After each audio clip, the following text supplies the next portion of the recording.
For our witnesses and guests and others, our colleagues are just getting back from the National Prayer Breakfast, which I guess went a little bit long, so we'll wait for them to get back, and I apologize to everybody. Thank you.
Good morning. I call this hearing to order. I request unanimous consent that the chair is authorized to declare a recess at any time. Hearing no objections, so ordered. I'd also like to ask for unanimous consent for Leader McCarthy and Mr. Lujan to join the subcommittee today for the purpose of making opening statements. Hearing no objections, so ordered. I want to welcome everyone to today's Subcommittee on Economic Opportunity hearing, where we are reviewing 14 pieces of legislation. And I am very pleased to tell you that all of them are bipartisan. I commend our teams for working together in service of our veterans. I'm also happy to say that this subcommittee is hosting the Veterans Affairs Committee first legislative hearing of the year. And I'm particularly glad to continue our bipartisan work with the ranking member and my Republican colleagues, something I consider a hallmark of this subcommittee. Today, our subcommittee will consider bills and drafts that cover the spectrum of our jurisdiction and reflect the work that has been occurring in hearings and behind the scenes. Nearly 2 years after the passage of the Forever GI Bill, we have several proposals that look to refine both the Vet Tech and Edith Norse Rogers STEM programs that the law created. We have also proposals today to allow the Automobile Assistance Program to provide new vehicle adaptations to disabled veterans as their vehicles age out of usage. We have proposals from both sides of the aisle on these issues, and the feedback from VA and the veteran service organizations today, and I thank them all for being here with us, will help us refine and consolidate these bills going forward. We also have several more bills that work to improve education benefits more broadly, including proposals to adjust the timing of post-9/11 GI Bill tuition payments to schools in order to reduce overpayments, match work-study program wages to local minimum wages to provide parity for student veterans, add meaningful outcome data to the GI Bill comparison tool, institute more oversight on the conversion of for-profit education institutions to nonprofit, limit the liability of transferred benefits to the veteran, and a bill that Ranking Member Bill Arakis and I introduced yesterday that requires VA to provide all veterans eligible for education benefits with electronic certificates of eligibility. Finally, we'll be looking at the VA Home Loan Program and how to reduce the burden for veterans whose homes are destroyed by natural disasters. There's no question we're covering a lot today, and that we've been and will continue to be a very active subcommittee. I can tell you that we intend to stay busy as we continue to address veteran homelessness, employment, and education issues. I appreciate the hard work of every member of this subcommittee and our great staff on both sides of the aisle who have assisted and who have worked together in getting these bills ready for review, and I thank the expertise of all of our witnesses in the room and elsewhere who helped participate as well. I'm hopeful that the feedback we received today will lead to many of the bills moving through the committee, the full House, and then the Senate before being signed into law. With that, I will recognize Leader McCarthy for his opening statement. Thank you, sir. Well, thank you, Mr. Chairman. I appreciate you holding this hearing, and I appreciate all the organizations before us today. I want to thank you for the opportunity to appear before you today and discuss legislation that Congressman Ro Khanna and I introduced, the Vet Tech Expansion Act. In 2017, after visiting Udacity, an innovative, non-traditional educational provider, I was struck by the potential of non-traditional education courses for today's evolving workforce. Following that visit, I thought about how these types of courses could benefit our nation's veterans, the brave men and women who often re-enter civilian life with highly specialized skills and experience. I was very surprised to learn, though, at that time there was no existing VA programs allowing veterans to use their benefits to take non-traditional education courses as a means to achieve gainful employment upon leaving military service. And those veterans that I met at Udacity and other organizations such as itself already went to a 4-year degree, could not get hired, and found having left there, they were making much more money and had greater employment. So I introduced the original Vet Tech Act in early 2017, and President Trump signed it into law that summer. The Vet Tech pilot program went live in May of last year, and for the first time, the VA had the authority to contract with non-traditional educational providers to give veterans the opportunity to access technology-oriented classes. Since being implemented, the Vet Tech pilot program has provided several success stories and has provided veterans with more freedom to decide what and how they would like to learn. I'm encouraged by this, but also have considered feedback on the program from veterans and providers who have participated in it. This is why I have introduced the Vet Tech Expansion Act, a bill to expand on the Vet Tech pilot program. This bill would allow the VA to accept more course providers into Vet Tech program by reducing the amount of time that a provider must successfully operate a course from 2 years to 1 year. Because what's happened is, I'll take an example like Udacity. They're in Denver. They have expanded and they open up another part of the state, even though the courses have already been provided in one entity. With each satellite office, it has to be open 2 years instead of 1, even though the facility already knows how to provide it. It's just an expansion facility. The intent of the Vet Tech pilot program was always to match veterans with educational providers who are innovative, responsive to industry demands, and this change will better help the VA to succeed while preserving the VA's authority to contract only with quality education providers. The bill would also allow the VA to accept education providers that offer part-time courses such as night classes into the Vet Tech pilot program. Education is not one size fits all, and I believe that the Vet Tech pilot program should be expanded to accommodate working veterans who are looking to make a career change or add to their resume. Lastly, the bill would allow active duty service members who are on terminal leave to get a jump start on their lives as veterans by enabling them to apply to participate in the Vet Tech pilot program. By allowing transitioning service members to utilize the Vet Tech pilot programs, more service members will have the opportunity to transition to veteran life with a job already secured. At the end of the day, the intent of the original Vet Tech Act is to provide veterans with greater choice when it comes to their well-earned benefits. The Vet Tech Expansion Act builds on the success of the original law by expanding choice for veterans in a dynamic, technology-centric economy. With over 4 years remaining in this pilot program, these necessary changes will actually give the VA and my colleagues in Congress a better look at what does and does not work for the American student veterans. As I've often said, you can tell a lot about the character of our nation by how we treat our veterans, and so I believe this is the best step forward. Greater choice, more opportunity, and greater advantage for those who serve and transitioning into a veteran's life, and I thank the opportunity to testify today. Yield back. Thank you, Leader McCarthy. Appreciate you being here with us today.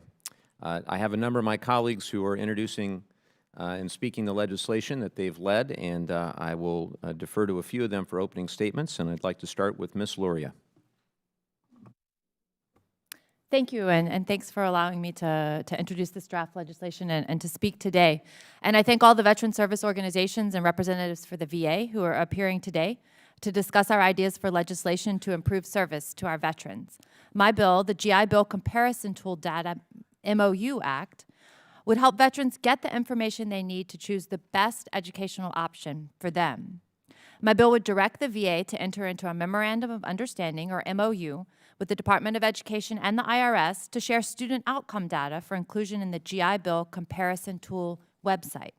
This is a website that veterans can use to compare different educational choices. This would give prospective student veterans access to critical data like graduation rates, transfer rates, and post-graduation employment statistics. This information will help veterans understand how other students using the GI Bill have succeeded in the schools that they are considering. We can all agree that we want veterans to have all relevant data before committing to use their GI Bill benefits. I have the privilege of representing more than 92,000 veterans in our district, and it is among my top priorities to ensure that our veterans have the support they need and the benefits that they have earned. Thank you to Ranking Member Bilirakis for working with me on this bill, and I look forward to introducing this bill and bringing it before the committee for a vote very soon. Thank you, Ms. Luria. I'd now like to recognize Ms. Lee for her opening statement. Thank you, Mr. Chairman, and thank you for including my bill, the Class Evaluation Act, in today's hearing. Before I get started, I want to thank the Veterans Education Success, Student Veterans of America, Veterans of Foreign Wars, American Legion, Paralyzed Veterans of America, for the feedback you all provided to both myself and the committee on this bill. I'm proud to have worked closely with my colleague, Representative Bilirakis, to incorporate your feedback into our bipartisan bill we are discussing. Put simply, the Class Evaluation Act is a common sense solution to an incredibly salient problem facing student veterans, GI Bill overpayments. GI Bill overpayments occur when the VA puts out more in tuition and fees than a student's semester course load ends up requiring. This may be due to a change of schedule, a dropped class, a school closing, or a myriad of factors that cause course loads to change at the start of a new semester after the VA has already sent over their GI Bill payments. In these cases, the student veteran is caught holding the bag and left responsible for reimbursing the VA for any overpayments. It is estimated that GI Bill overpayments affect 1 in 4 student veterans and cost American taxpayers hundreds of millions in wasted federal funds each year. Put simply, GI Bill overpayments are GI Bill overpayments are a waste of taxpayer funds and an added burden to student veterans. To address this issue, last October, I introduced Student Veteran Protection Act, a bill that would shift the financial burden of the GI Bill overpayments from the veteran back to the school. In short, ensuring that the responsibility lies on the school to reimburse the VA, not the student. I am pleased that this bill passed the House in November as part of the Protect the GI Bill Act, a clear step in the right direction. Now, today, I'm excited to be here to take our efforts to address GI Bill overpayments a step further. My bill we are discussing today, the Class Evaluation Act, is a bipartisan, common-sense solution to prevent these overpayments from happening in the first place. The Class Evaluation Act works to prevent GI Bill overpayments by mandating the VA waits 7 days into a term before paying schools. By delaying GI Bill payments for 1 week, students will have the flexibility and the peace of mind to make necessary changes to their class schedule and course load within the first week of a semester, without worrying about being held personally responsible for any overpayments by the VA. In addition, the bill also ensures that student veterans are not charged for late fees during this period. It is also important to note that this bill also works to address cases we have seen where schools in financial distress have collected VA funds at the beginning of a term, then abruptly close, leaving the VA out of thousands of dollars, and more importantly, leaving students left holding the bag. It is estimated that the net savings to the VA from this bill would be roughly $120 million over 10 years. These are taxpayer funds that, if not wasted on overpayments, could be put towards a number of other critical VA programs supporting student veterans. Put simply, the Class Evaluation Act is a common-sense bipartisan fix that would protect student veterans from financial burden and save American taxpayer millions of dollars in critical VA funds. I would like to thank you all again for being here to discuss this bill today, and I look forward to hearing your feedback. Thank you. Thank you, Ms. Lee. I'd now like to recognize Mr. Cunningham for his opening statement. I want to start by thanking Chairman Levin and Ranking Member Bill Rackus for holding this hearing and for including the Veteran Home Loan Disaster Recovery Act in the slate of bills under consideration today. I also want to thank our distinguished panel for joining us here today, especially the American Legion, the Veterans of Foreign Wars, and the Paralyzed Veterans of America for offering statements in support of my bipartisan legislation that would help veterans in the wake of natural disasters. As you all know, South Carolina is no stranger to natural disasters, and veterans in the Lowcountry, as well as across the nation, should not be penalized for living in the path of hurricanes. When disaster strikes, every American, and especially our veterans and service members, deserve to know that their country is behind them. The bipartisan Veteran Home Loan Disaster Recovery Act would help veterans by reducing VA home loan fees so that they have more money in their pockets to recover and rebuild. Under the VA Home Loan Program, veterans and service members are eligible for loans backed by the federal government with lower interest rates than traditional mortgages. This legislation would reduce the loan fees for veterans who have been affected by presidentially declared natural disasters by enabling them to qualify for a second home loan using the initial VA funding fee instead of the higher subsequent use fee. Our veterans shouldn't be forced to pay higher fees for a second home loan if their first home was destroyed in a disaster through no fault of their own. The absolute least that we can do for veterans struggling to put their lives back together after a storm is to make sure they do not face additional barriers to access the benefits that they deserve. In closing, I want to thank Senator Hirono for her work as the lead sponsor of this legislation in the Senate, and my colleague, Congressman Brian Mast, for co-leading this legislation with me in the House. I also would like to thank the VA for providing their suggested revisions to improve this bill. We will certainly take those into consideration moving forward. I look forward to working with my colleagues on the committee and the members of this distinguished panel to get this bill across the finish line and ensure that our veterans who lose their homes to natural disasters have the support that they have earned. I yield back. Thank you, Mr. Cunningham. I'd now like to recognize my friend, the ranking member, Mr. Bilirakis. Thank you, Mr. Chairman, and I apologize for my tardiness. I was at the prayer breakfast, and I missed the bus, so story of my life. I had to take a cab back. Actually didn't know where the bus was. Anyway, whatever. I'm here now, and I know you don't want to hear any more, but I will. I do have an opening statement, so thank you again, Mr. Chairman, for your indulgence. Okay, here. I thank you for continuing, again, Mr. Chairman, the bipartisan tradition of this subcommittee by bringing up 14 bills before us today, including several Republican bills, so we appreciate that. Since you've become chairman of the subcommittee, both you and your staff have been nothing but fair to me and my colleagues, in my opinion, on this side of the aisle, so I really appreciate it. And again, I appreciate your efforts. While I'm supportive of most of the bills on today's agenda, I'm concerned that a few of the draft bills may have unintended consequences.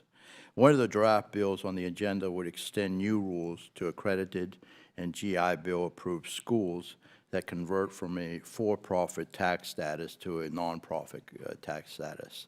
While I believe that the VA should be more aggressively targeting schools that are not providing value and education to veterans, and I proposed legislation that passed on this particular subject a few years ago. I agree with many, again, many of our witnesses today that there are better approaches available to solving this problem. These include many of the bipartisan proposals in H.R. 4625 that protect the GI Bill Act that both you and I introduced, and I supported back in October. We should be focused on protecting students from bad schools, regardless of their tax status. And I look forward to working with the chairman and others to address my concerns with this proposal.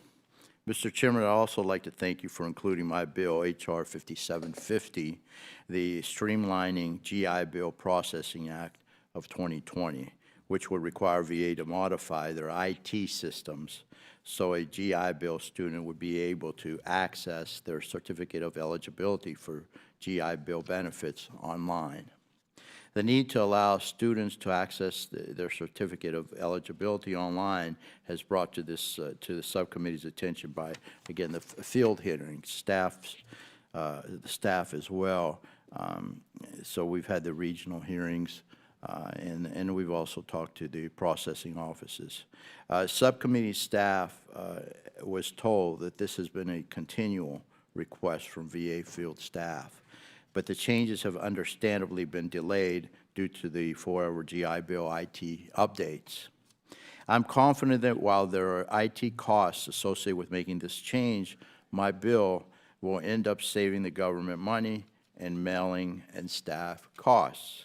Most importantly, this functionally would, again, provide better service to veterans who currently must call a hotline and wait on hold only to ask that a piece of paper be sent to them.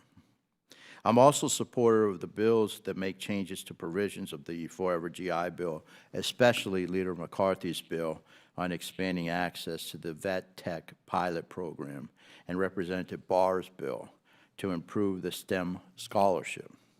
I'm also supportive of Representative Bo's bill to address a loophole related to the GI bill, the overpayments, as well as Representative Musser's bill to provide service-connected veterans an opportunity to receive a second grant to help provide funds to purchase an adaptive automobile. Again, thank you, Mr. Chairman, as always, for including these and other bills on the agenda for today's hearing.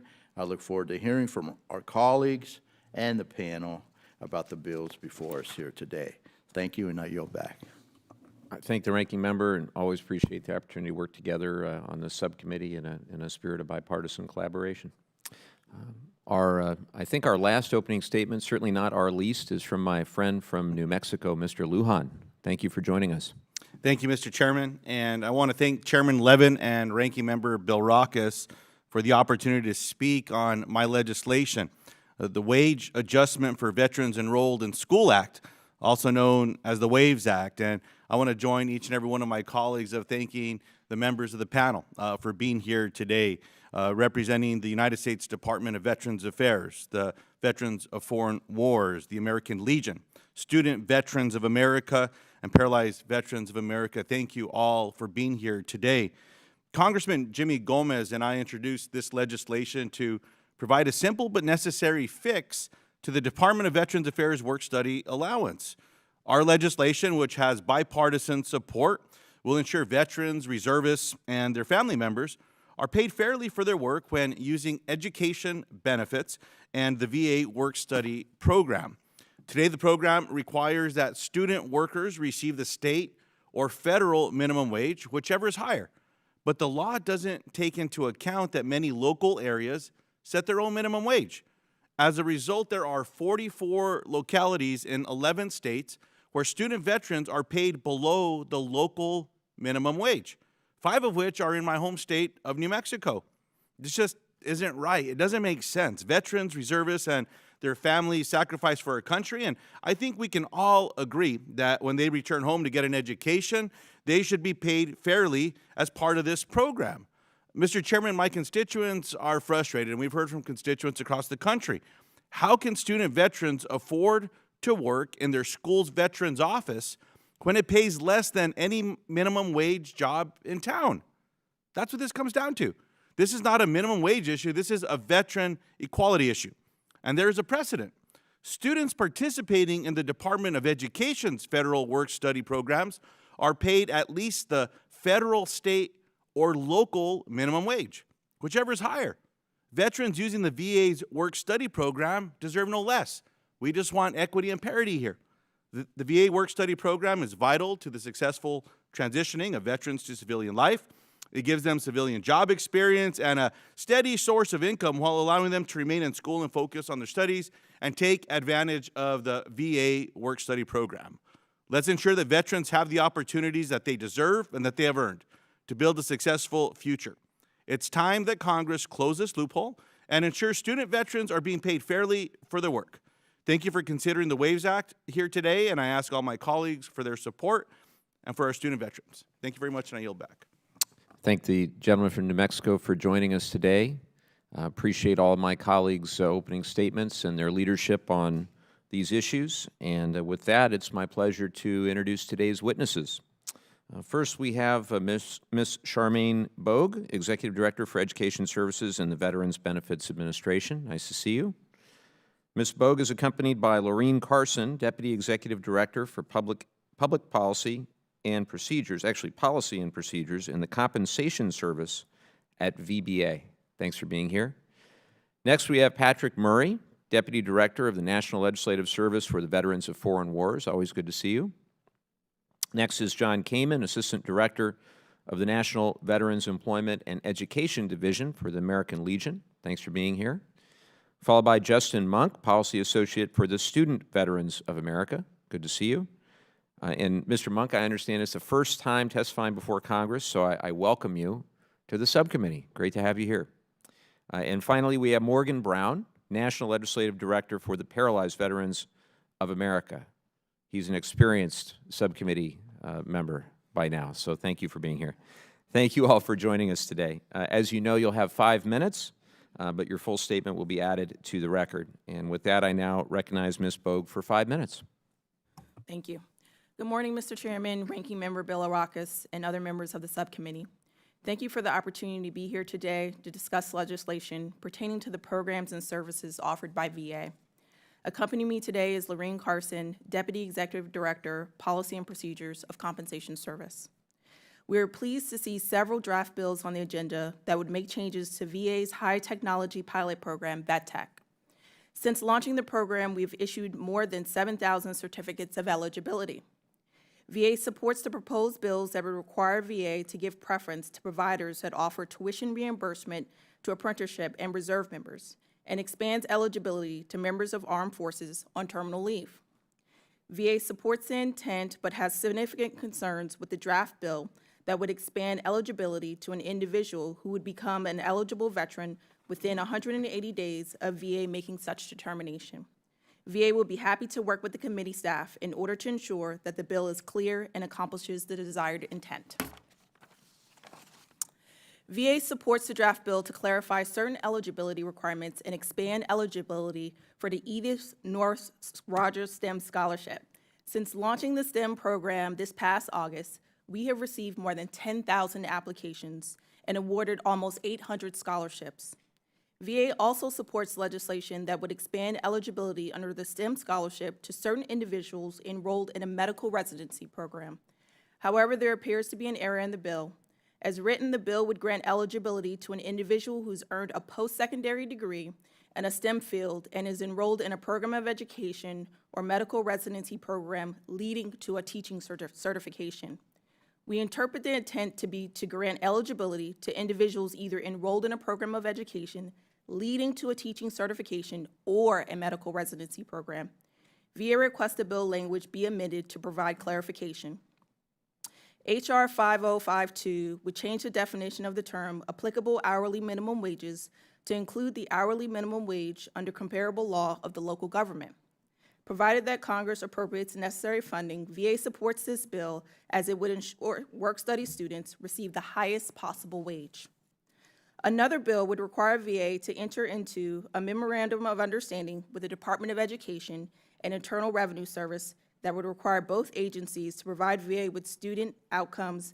VA believes this bill is unnecessary as it merely would codify existing requirements that were set forth in Executive Order 13607 and does not impact VA's approval criteria. VA would need to establish a data transfer connection and make modifications to our IT systems. This would take about 18 months from enactment to implement this legislation. Provided that Congress appropriates the necessary funding, VA supports the proposed bill that would require VA to ensure that individuals entitled to VA education assistance are able to access electronic version of a certificate of eligibility. However, VA estimates it would require 18 months to make these necessary changes. VA has a number of concerns with the draft bill, which would require VA to treat for-profit schools that convert to nonprofit schools as for-profit schools for 10 years. It is unclear on what basis 10 years is considered the appropriate length of time. Also, the bill needs clearer language regarding who determines a school's profit status. The proposed class action bill would prohibit VA from making lump sum payments prior to 7 days after the first day of a term or semester, unless VA provides a waiver. VA cannot support this bill as drafted due to the potential negative impact on GI Bill beneficiaries. VA does not support the bill that will require joint liability for overpayments in cases involving transferred entitlement because it would make transfers solely liable for all overpayments, even those created by actions of the dependent under post 9/11 GI Bill, such as a reduction in course load. VA welcomes the opportunity to work with the committee to provide technical assistance. Another bill would reduce the loan fees paid by certain veterans who have been affected by a major natural disaster and are obtaining a new loan guaranteed or made by VA. VA supports enactment of this bill subject to technical amendments. Two bills on the agenda would make changes to VA's automobile allowance. VA would be happy to discuss our technical concerns with the committee. This concludes my testimony. We appreciate the opportunity to present our views on these bills and to answer any questions the committee may have for us. Thank you. Thank you, Ms. Bogue. I'd now like to recognize Mr. Murray for 5 minutes. Chairman Levin, Ranking Member Bill Arakis, members of the subcommittee, on behalf of the men and women of the Veterans of Foreign Wars of the United States, I'd like to thank you for the opportunity to present our views on these important pieces of legislation. For years, the VFW has had a resolution to amend VA's automobile grant for disabled veterans. The auto grant program is an incredibly valuable benefit that disabled veterans need to purchase or upgrade their vehicles. However, the grant's a one-time benefit and cannot be utilized again no matter how many vehicles the veteran may purchase. The VFW supports the proposal to increase the number of times VA's auto grant program can be utilized by disabled veterans.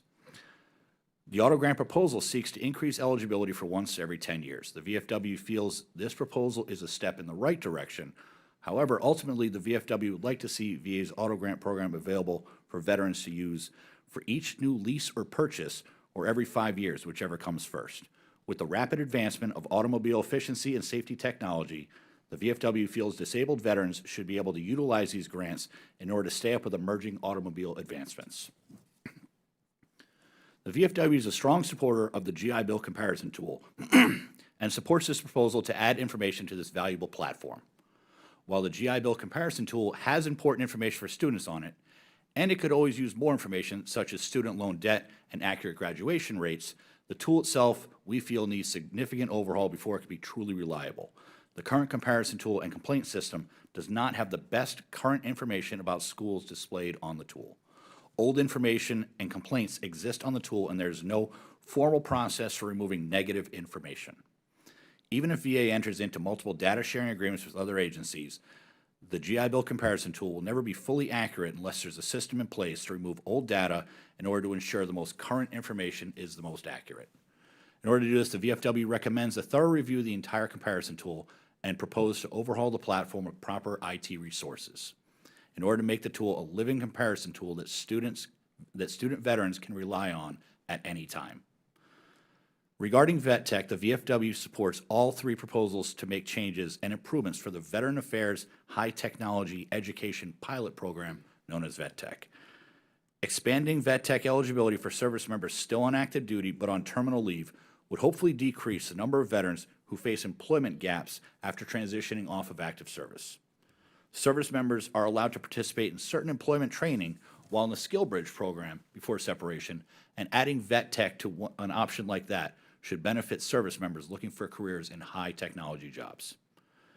The VFW also supports the change regarding employment 180 days after Vet Tech completion for reserve component personnel only, if activations disrupt their path towards employment.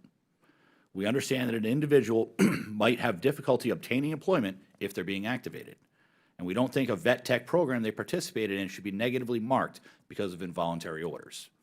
However, the VFW does not want to see this as the beginning to ease some of the success requirements of the overall Vet Tech program. The entire pilot program is still very new, and we need to be careful that changes such as these are made only if they're absolutely necessary for the veterans or service members.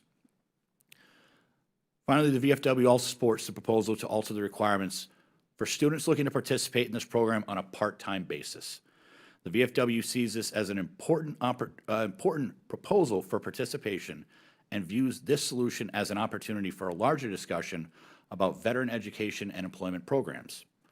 Student veterans sometimes face challenges typical traditional students do not face while attending school. Large numbers of student veterans have families, are employed in some capacity, or are facing multiple other hurdles in adult life that may not be realized yet for a lot of traditional 18 to 22-year-old students. Student veterans are largely non-traditional students who tackle school in a different way, including their class schedules and participation rates. We, veteran advocates, along with our friends at VA and Congress, have recognized for a while now that the student veteran is more often than not a non-traditional student. Yet we keep building education and employment programs based on traditional full-time models. Then, after feedback and discussion, these programs are frequently altered to allow for non-traditional students to partake in these programs. We think now's the time to look at all student veteran programs to begin the discussion about opening all of them to non-traditional students, particularly with an eye on part-time participation. We also suggest that any new programs should be built with at least non-traditional students in mind, and possibly with the thought of these students in the forefront. Mr. Chairman, this concludes my testimony. Again, the VFW thanks you and the ranking member for the opportunity to testify on these important issues before the subcommittee. I'm prepared to take any questions you or the subcommittee members may have. Thank you. Thank you, Mr. Murray. Now I'd like to recognize Mr. Kamen for 5 minutes. Chairman Levin, Ranking Member Bilirakis, Congressman Brindisi, On behalf of the National Commander Bill Oxford and the nearly 2 million members of the American Legion, we thank you for the opportunity to testify in this first legislative hearing of the year. Before addressing the pending legislation, we would like to extend a sincere thank you to Representative Susie Lee for helping to spearhead passage of HJ Res 76 to overturn the Department of Education's 2019 Borrower Defense Rule. We had one request when the rule was being created, which was to provide veterans group borrower relief in the case of predatory schools like ITT and Corinthian, which categorically targeted veterans. When the rule didn't include this and forced veterans to individually prove schools' misconduct, we had to stand up in opposition. And we appreciate Representative Lee's leadership and look forward to taking this case to the Senate. Due to the allotted time available, I will briefly discuss two pieces of legislation and also go into a little bit about the vet tech improvements. We will begin with the draft legislation that assigns the liability of a GI Bill overpayment from the dependent to the veteran who had initially transferred the benefit. We believe this is an important distinction to make and would like to illustrate how difficult this can be on families.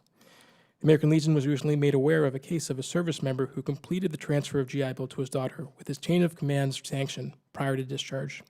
His daughter then used the GI Bill for her fall and spring freshman semesters. Unbeknownst to her, VA determined that her father did not meet the eligibility to transfer his benefits due to technicality of service dates down to the month.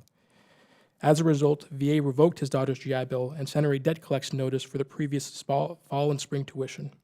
Before her 18th birthday, she owed tens of thousands of dollars to the Department of Veterans Affairs. Problems with transferability for the GI Bill will remain as long as DoD administers a program in which VA holds the purse strings. Unfortunately, some service members will continue to be deprived of transferability that they have earned through service due to technical misunderstandings between their chain of command and VA. These are problems we face today, but it is unacceptable that such burdens be borne by our children. This draft bill would establish that veterans assume financial liabilities for GI Bill overpayments instead of their dependents, which we believe is common sense. Another important piece of draft legislation defines the treatment by the VA of for-profit education institutions that convert to nonprofit schools. The American Legion believes that all sectors of education should be held to a high standard of quality and administration, but agrees with the conventional understanding that precipitous failures and poor outcomes in the for-profit sector have warranted additional oversight protections. We've seen more than one case for the past 5 years of for-profit schools avoiding these oversights by converting to nonprofit status. We do not believe that it is necessary to completely eliminate the ability for these types of conversions to happen, but it is prudent to increase oversight for an additional period of time. In an ideal environment, we would be in favor of 10 years of additional oversight.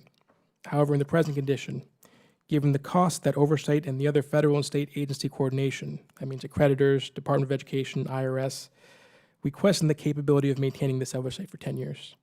Until a greater resource inventory can be calculated, we believe that a 5-year period of oversight is more practical. Finally, I would like to provide some brief remarks on the improvements proposed on both sides of the aisle regarding the vet tech program. First and foremost, the American Legion supports all the vet tech improvement bills listed and encourages the committees to keep working together with the VA to identify improvements that can be made to the program. And we believe these improvements should have the effect of expanding eligibility pools, lowering red tape for employers, and increasing occupational pathways. We understand the concerns expressed about the program regarding quality controls. And if it hasn't been clear over the past few years, quality controls are the #1 concern of the American Legion regarding the GI Bill. However, there are distinctions with vet tech that lower the priority of present oversight concerns for that specific program. #1, vet tech is employment-driven. The GI Bill is not. With vet tech training, providers must prove that veterans have secured meaningful employment in prospective fields of study. That's not the case with the GI Bill, but is arguably a more important and more stringent criterion for technical pathways. And with that in mind, there's a question of where traditional oversight measures for education would fit into it. Second, vet tech is not an entitlement, it's a pilot program. After 5 years, there is going to be an assessment period about whether or not the program warrants reauthorization or expansion. That is the time when prudent judgment calls should be made on program accountability and oversight. Until this completion, the American Legion leans more in favor of legislation that expands eligibility pools, lowers red tape, and increases occupational pathways. Chairman Levin, Ranking Member Bilirakis, Congressman Brindisi, thank you for the time, and I would be happy to answer any questions you have. Thank you. Thank you, Mr. Kamen. I now recognize Mr. Monk for 5 minutes. Chairman Levin, Ranking Member Bilirakis, and members of the subcommittee, thank you for inviting Student Veterans of America to submit our testimony on pending legislation before the subcommittee. With more than 1,500 on-campus chapters, Student Veterans of America is committed to the empowerment of yesterday's warriors. Through a supportive network of chapter leaders, SVA works to transform the skills and experience of student veterans to ensure they achieve their greatest potential. We appreciate the opportunity to share our views on many of the bills which will directly impact student veterans, their families, and survivors. While many of the proposed bills being discussed today are technical fixes or adjustments to existing benefits, many would require significant changes to the Department of Veteran Affairs' existing IT infrastructure. In addition to considering the substance of these bills, we strongly encourage consideration of the requisite funding needs to ensure their successful implementation. There are several topics I would like to cover in brief, and I look forward to any questions the subcommittee may have afterwards. The first item I would like to discuss is the VET-TECH program. 3 of the draft bills propose improvements to the new pilot program for both individuals and program providers. Generally, SVA is supportive of efforts to expand and clarify language underlying veterans programs. Obvious solutions, such as expanding the 180-day deadline after program completion for reservists who are called up to active duty, are welcome adjustments. However, we have concerns when the proposed adjustments weaken safeguards or seek to change the program before meaningful data can be gathered. In one instance, a draft bill removes the requirement that providers operate for at least 2 years before being approved. While we understand the desire to bring more providers into the program quickly, opening the door to unproven programs may cause more problems than solve. And in light of Leader McCarthy's testimony, we would be open to discussions about ways to meet a need for approved providers expanding to satellite campuses without weakening the broader protection the 2-year requirement offers. We would also like to encourage Congress to take care when amending pilot programs. It stands to reason that there may be some common sense adjustments that need to be made following the enactment of these programs. However, doing so may introduce noise into the data set. We would encourage Congress to consider the impact of the results of a study before amending the pilot. The second item I would like to discuss is the nonprofit conversion draft bill. Thanks to tireless advocacy from student and consumer rights groups, leaders in Congress, and a growing awareness by the public of predatory practices of some institutions, many of the worst providers in higher education have come under increased scrutiny in recent years. In response to this increased awareness and scrutiny, there's a worrying trend of proprietary institutions converting to nonprofit status to avoid some of VA's requirements while maintaining the same profit-seeking and predatory behavior. This draft bill addresses an important topic, and we appreciate the subcommittee's continued efforts to discuss this issue in open forums. We strongly support the bill's intent, largely out of recognition of the need for greater oversight of the conversion process, but also because, in a vacuum, this bill would likely be a positive net change overall. Be that as it may, we believe this bill fails to address the root cause of the problem, which would be VA's general lack of authority to act on an institution's bad behavior. Other bills, including the recently House-passed H.R. 4625 to protect the GI Bill Act, provide broader authorities to VA, which allow them to act based on the wider context of an institution's misbehavior. It is important to note that some of the responsibility does not lie with VA or this subcommittee. Some of it rests at the feet of the Department of Education and the Internal Revenue Service. These agencies and the associated committees must look at what is required of institutions that convert to nonprofit status in a comprehensive manner. The last item I would like to discuss is the draft bill on liability for transferred benefit overpayments. Our full support of this bill hinges on recent discussions with subcommittee staff to limit the scope of these changes. The revised language should provide a solution to an unusual but serious situation in which a dependent, typically a spouse, is held liable for a debt resulting from the transferring individual's failure to complete the required service agreement in order to transfer said benefits.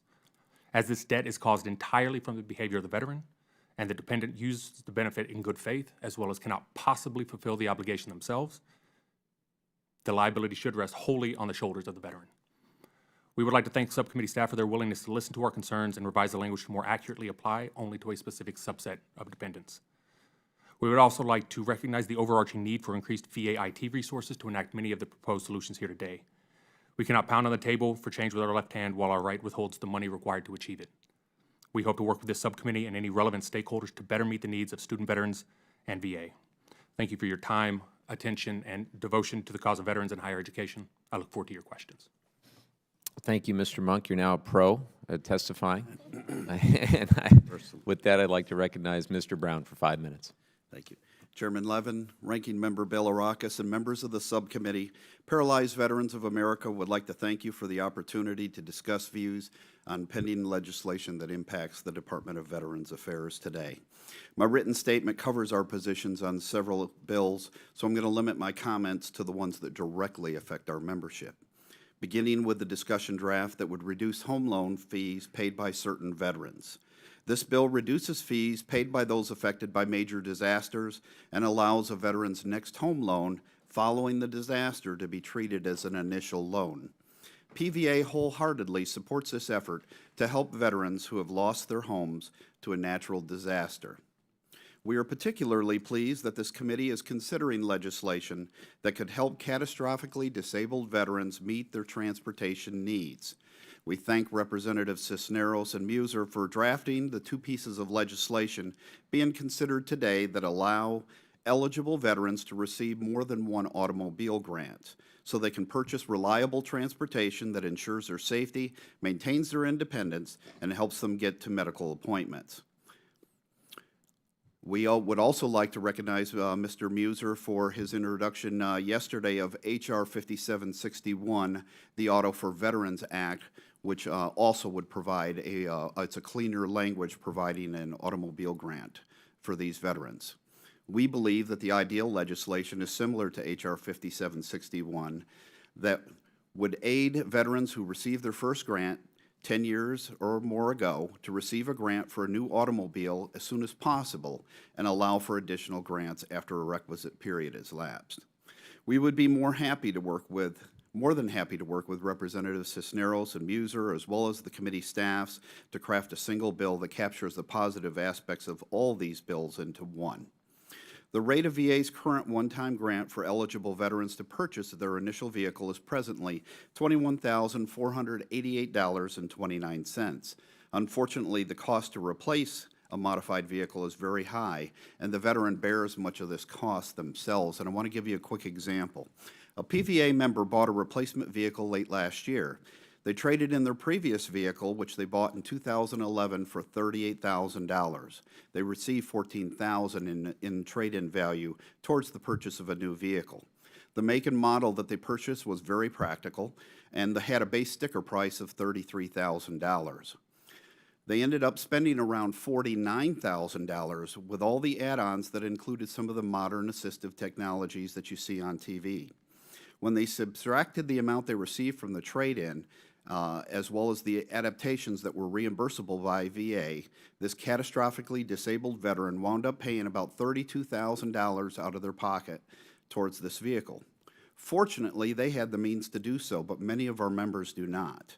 These substantial costs, coupled with inflation, present a financial hardship for many veterans who need to replace their primary mode of transportation once it reaches the end of its serviceable life.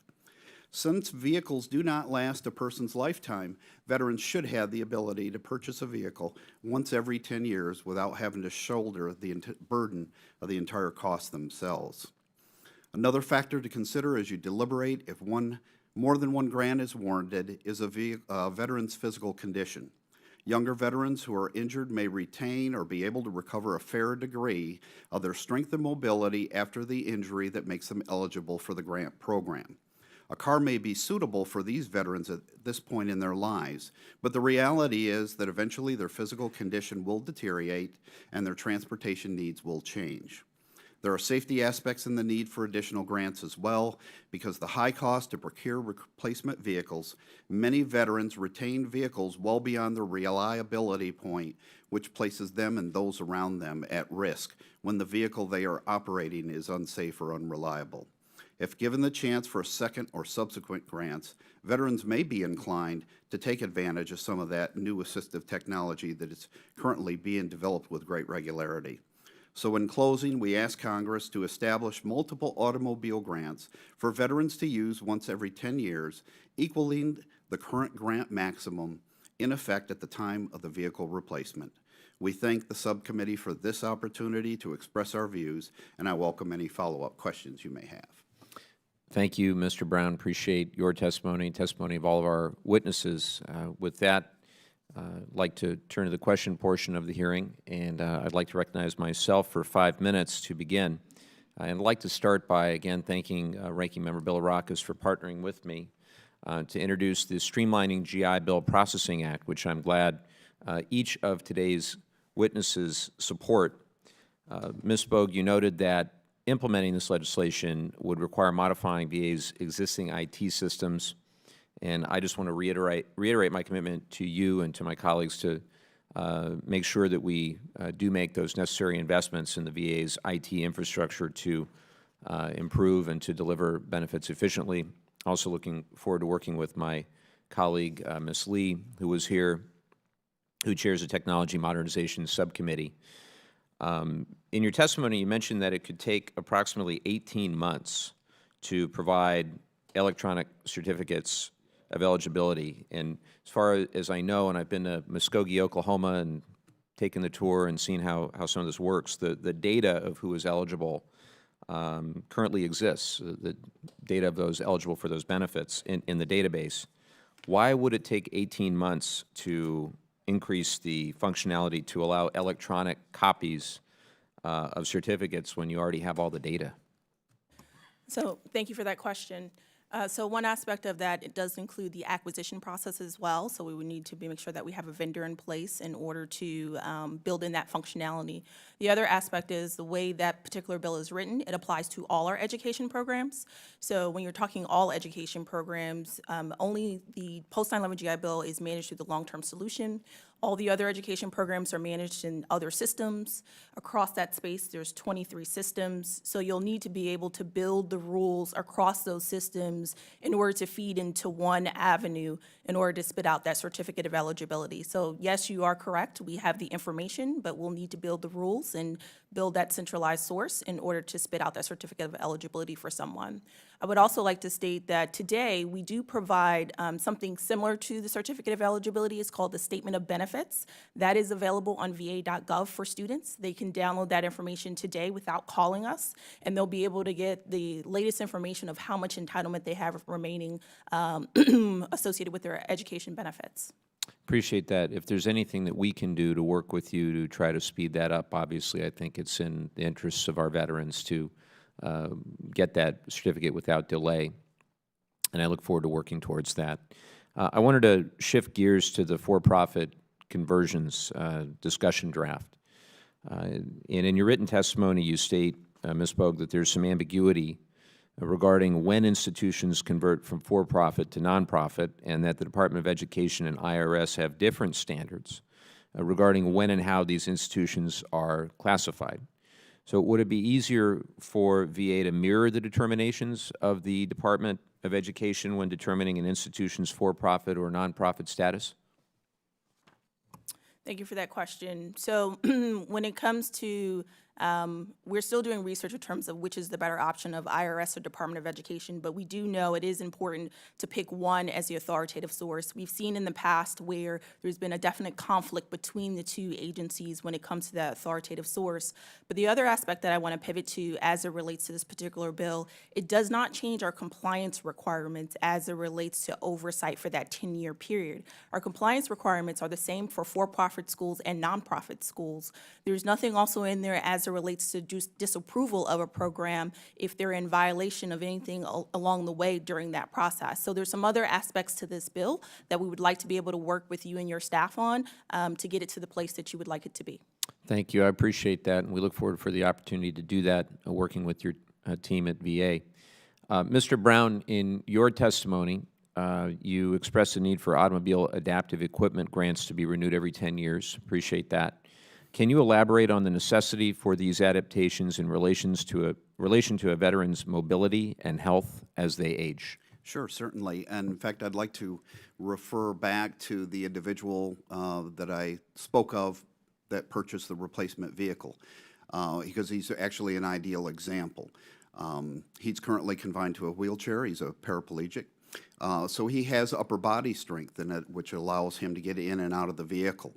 But because he's pulling himself up and into and out of the vehicle, as well as lifting the chair in and out of the vehicle, it ultimately will do damage to like his shoulders and to other parts of his upper body. And so his strength will eventually diminish, and he won't be able to do that, and that would force him to perhaps move into a vehicle with like a side entry. So that's a very good example of the type of condition that we're talking about. Appreciate that. I have just a couple more questions, so I apologize to my colleagues. I've heard reports that accessing these grants can be cumbersome. since veterans must go through processes at both the VHA and VBA. Can you speak to how long the process generally takes from submitting a claim until the installation of the adaptive equipment, and how quickly the invoices for vehicle adaptations are paid? So it is true that both VHA and VBA are involved, and that's by necessity because VHA will be the one that will actually determine that the condition exists. So they're the initial certifying authority. From there, to kind of quickly walk you through the steps, you would have eligibility. They would have to apply for the benefit. There would be a rating decision. They would notify the veteran. That would be VA's responsibility. There's processing. There's paying eligibility requirements, issuing the certificate of eligibility, and then processing any disagreements that might arise as a result of this approval process. To speak to the exact time frame, VA is probably in a better position to answer that question. I can tell you that in some cases, the veteran may dictate or determine how long that process is because they may go through all of these steps and be approved for that automobile loan, and then they may not necessarily go out and purchase that vehicle right away. Fair enough. When VA updates its regulations on automobile adaptive equipment, what new technology would PVA like to see included on that list, and why? Okay. So it is true, they're in the process of updating the regulation, and I understand as of yesterday that it could be forthcoming very soon. I think first and foremost, what I should note is that in terms of the list and the items that are currently on the list, the one thing that we would absolutely want to make certain is the items that are currently there, that we would want them to remain there, and that those items to remain reimbursable. I identified in my written statement 2 or 3 of the type of assistive technologies that we would recommend be added. The VA Secretary, excuse me, does have the ability to add these items, and it's pretty much what you see on TV now that would enable you to remain in your lane, to prevent you from running into another vehicle. Those types of technologies are Thank you. certainly available. And my last question is for Mr. Murray, and this is regarding the WAVES Act. As you know, this will allow VA to pay higher wages to students in the work-study program. Can you elaborate on how this bill would impact your members who take on debt going to school full-time? So with the work-study program, a lot of what we've heard is the prompt payment and the processing are the issues. The issue of state wages, federal wages, things like that versus work study, the only thing that we would caution is, as was mentioned, there are states that have different municipality rates as well. If we'd have gone back and rewound the tape 2 years ago and talked about changing BAH payments towards zip codes, how it would sync, VA's IT system, we probably would have laughed that off. There's no way that changing for zip codes would crash their entire program. If we're going to now start paying different wages towards different municipality minimum wages, it's just something that we caution that going forward, that's kept in mind. Thank you for that. I have more questions, but we'll have to end there for now, and I'd like to recognize Mr. Bilirakis, the ranking member. Thank you very much. Appreciate it, Mr. Chairman. First of all, on the I want to ask the VA, Ms. Bogue, do y'all plan to implement an electronic COE if this legislation doesn't pass, even though I have confidence that it will pass? Yeah, sorry, didn't mean to cut you off. Thank you. So basically, we can do this without legislation. It really is an IT change that needs to transpire. It's something that we were actually trying to go down that path prior to Comary Act, and it's still on our roadmap to do so. So Do you plan to do so? yes, our plan is And to do when? so. And when? I don't have a time frame because right now we're still implementing the last stages of Comary as well as the retroactive piece for the monthly housing allowance changes. So we're still in that process with Comary. So we do not have a timeline as it relates to implementing certificates of eligibility. Oh, okay, very good. And, Mr. Chairman, I recommend we still go forward with the legislation just to be on the safe side, but I appreciate that. No problem. In your written testimony, you voiced concerns with the current drafting of the bill to close a GI Bill loophole that changes the liability of education debts if a service member has transferred their GI Bill benefits but does not complete their service obligation. This question is for Ms. Bogue again. If the bill text was altered to clarify that the service member would only be eligible for overpayments that were created solely because they did not complete the service obligation, as opposed to overpayments created by dropping a class, would VA support that change? We would support that change. When we look at that particular program, we see that that is the #1 issue when it comes to our dependents, is that the service member has not completed their service obligation time, and now that debt falls on the student.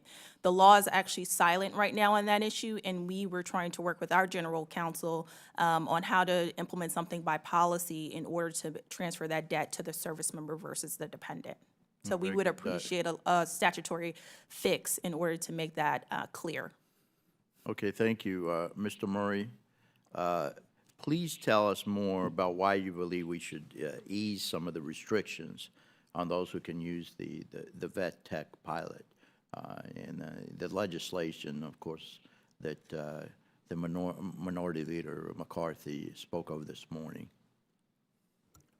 Thank you, sir. The part-time participation, we think, is one of the biggest changes that can come along with this, because what we've recognized for years now that student veterans go back to school, they're doing so at different rates than the traditional student. So we think that opening up different eligibility, different opportunities for the non-traditional student, for part-time students, or folks working, single parents, things like that, opening up all these programs for that student veteran. Especially because it turns out, if you look at the numbers, that's actually the majority of them. So building and designing these programs for traditional, Monday through Friday, 9 to 5, full-time students is not what the student veteran is. So we think that this aligns the eligibility expansion with the population we're trying to hit. Agreed. Very good. Thank you. Mr. Kamen, again from the Legion, can you please tell us why you believe the Class Evaluation Act could hurt schools who currently use the dual certification system? Thank you, sir. And again, we do appreciate the intent of the program and oversight being a focus that we can collectively come up to some solutions on. What dual certification is before the semester even begins, I get the student's credits and I put that into the certification, but I leave the tuition blank. And then during the add drop period, I can amend the tuition based on any, if there was any changes in credits to exactly what it is. This is a strategy that VA has endorsed. It's on their website, and it proposes it as a way to alleviate these overpayments. It's a way to distribute the workload so that you can, in advance of the semester, get a lot of the legwork done and aren't scrambling, 2 weeks into the semester to start from scratch.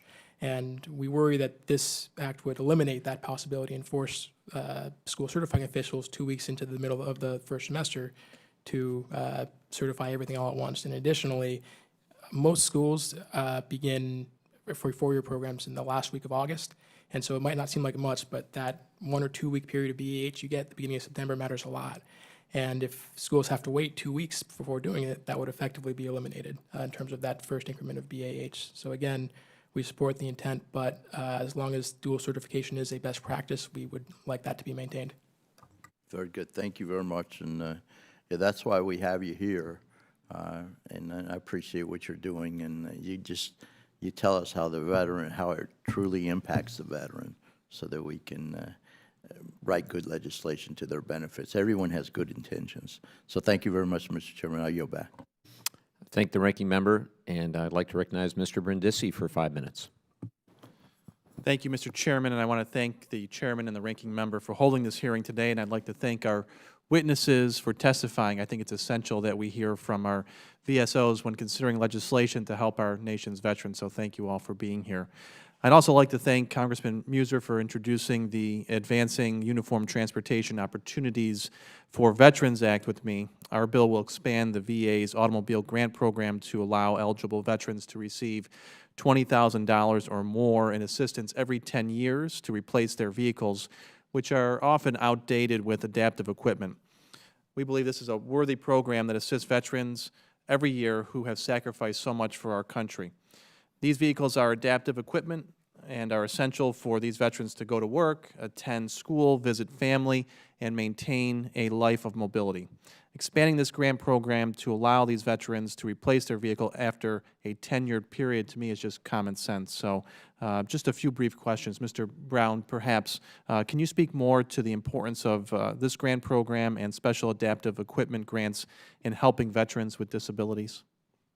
Sure. I think one of the most important things that we need to consider in regards to this legislation is that we have younger veterans who are injured. They've suffered a catastrophic injury, and they're confined to a wheelchair. They have transportation needs. And it's going to be a lifetime. This is a lifetime event for them. And because they are younger, that means that they're going to have to replace that vehicle multiple times. The gentleman that I spoke of in my oral statement, that was his third vehicle since his injury. And as conditions change, as to the adaptive technology changes, and the vehicle, you can't continue to take older technology and apply it to a newer vehicle. At some point, you have to upgrade everything, and that's a tremendous cost that's coming out of the pocket for these individuals for a service-connected disability. And I just believe that as a nation, we shouldn't be putting veterans into a position of financial hardship for a service-connected disability that we really should be taking care of them for. Thank you, sir. And Mr. Kamen, could you tell us what these grant programs can mean to a veteran with disabilities getting to work or attending school? Well, we think when you look at schools right now, we've come a long way when it comes to disability support services and being able to be 508 compliant and making sure facilities are met to meet the needs of traditional students with disabilities. There is an enormous chasm between what a traditional student's disabilities are and what a veteran's are. And oftentimes veterans come into schools with the full belief that this is a problem that I have. It's with the VA. The school has nothing to do with it. And there's a lot of work that needs to be done to bridge that so that they can feel just as empowered as your traditional students coming in with disabilities. But at the very least, not having them have to take public transportation to go to their hospital for rehabilitative services. When I was at American University, a close friend of mine was in that case, where he would walk to the bus that would take him to Walter Reed from American University. So we know that even though that this is a minority of the overall disability population, that it matters to an outsized effect for student veterans. Well, thank you. And thank you all for being here again, and I yield back my time. Thank you, Mr. Brindisi. Now I'd like to recognize Mr. Muser for 5 minutes. Well, thank you, Mr. Chairman and Ranking Member, for including my legislation in today's hearing. Thank you all very much. Very nice to see you. This legislation will increase... Mr. Muser, microphone. Sorry. Thank you. My apologies, Mr. Chairman. No problem.